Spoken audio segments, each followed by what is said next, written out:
Bismillahirrahmanirrahim. Assalamualaikum warahmatullahi wabarakatuh.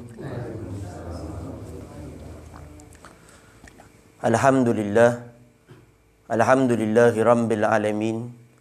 Wassalatu wassalamu ala asyrafil anbiya'i wa mursalin, sayyidina wa habibina wa syafi'ina wa qurrati a'yunina wa nuri qulubina Muhammad Habibi Rabbil Alamin wa ala alihi wa sahbihi ajma'in. Allahumma salli wa sallim ala sayyidina Muhammad tibbil qulub wa dawaiha wa afiyatil abdani wa shifaiha wa nuril absari wa diyaiha wa qutil arwah wa gidaiha wa ala alihi wa sahbihi wa sallim.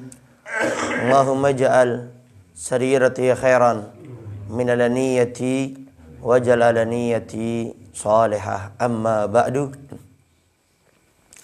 Al-mukarram al-muhtaram yang sama-sama kita muliakan dan kita hormati selalu, para alim, para ulama, para asatidah, penyambung lisan sekaligus penerus perjuangan Nabi kita Muhammad sallallahu alaihi wa alihi wa sahbihi wasallam, yang kita doakan selalu mudah-mudahan para ustadz, para kiai, para ulama, para habaib kita diberikan panjang umur oleh Allah dalam keadaan sehat walafiat.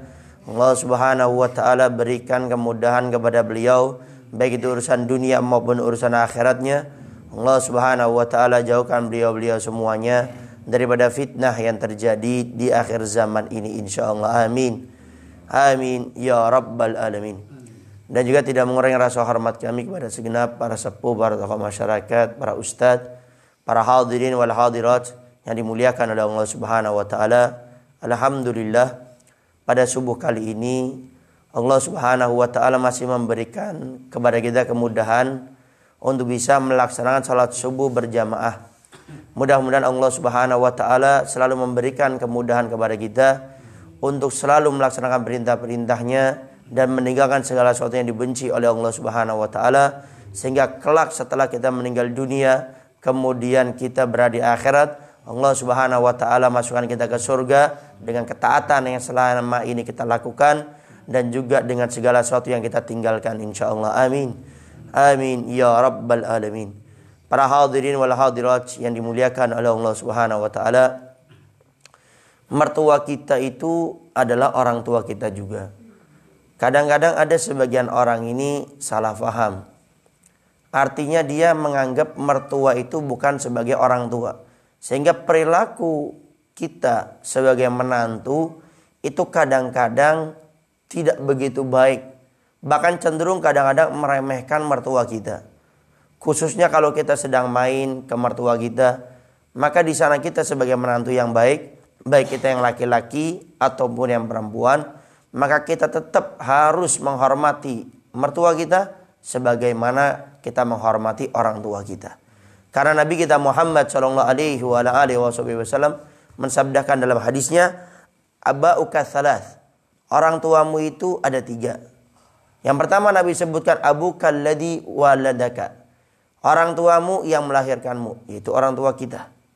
Yang kedua abukal ladzi zawwajaka bintahu, yaitu orang tua yang menikahkan anak perempuannya kepadamu, yaitu mertua kita, itu orang tua kita.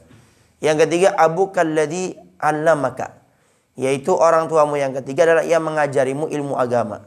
Ustadz, kiai, ulama itu juga posisinya kata Nabi seperti orang tua kita. Jadi di sini yang kita garis bawahi, mertua kita ini Nabi sudah tekankan kepada kita itu orang tua kita.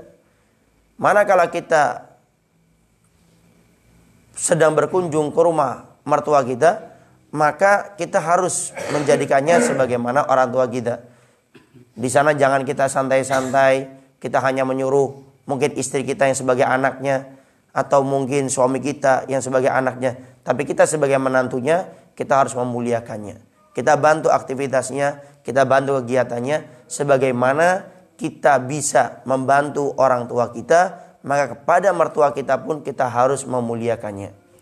Saking luar biasanya ini mertua di dalam agama, yang mana Nabi Muhammad SAW tadi sudah menyebutkan bahwa mertua kita adalah orang tua kita, sampai Di dalam masalah hukum fikih, kalau kita bercerai dengan anak daripada mertua kita, itu mertua kita tetap akan jadi mahramnya kita selama-lamanya.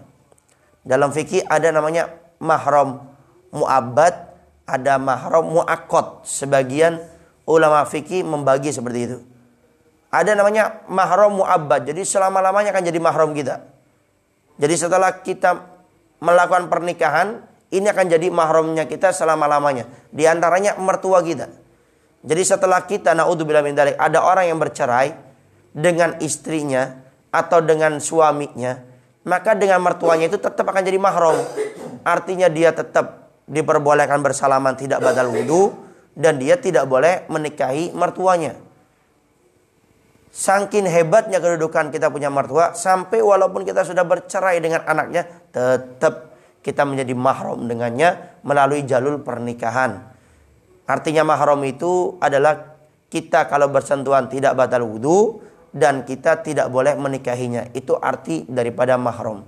Sehingga di sini sekali lagi, ayo kita yang sebagai menantu, maka hendaknya kita selalu berbuat baik dengan kita punya mertua. Posisikanlah mertua kita sebagai orang tua kita, maka mudah kita untuk berbuat baik dan memuliakan, mengagungkan daripada mertua kita.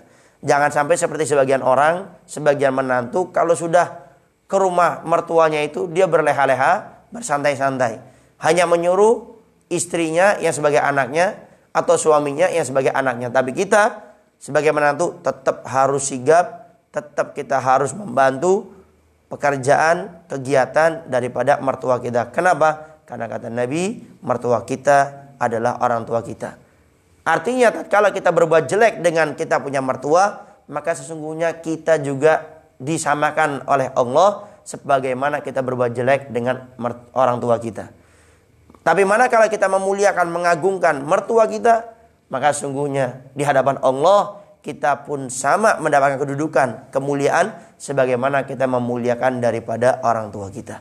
Para hadirin wal hadirat yang dimuliakan oleh Allah Subhanahu wa taala, mungkin itu saja yang bisa Al-Bagir sampaikan.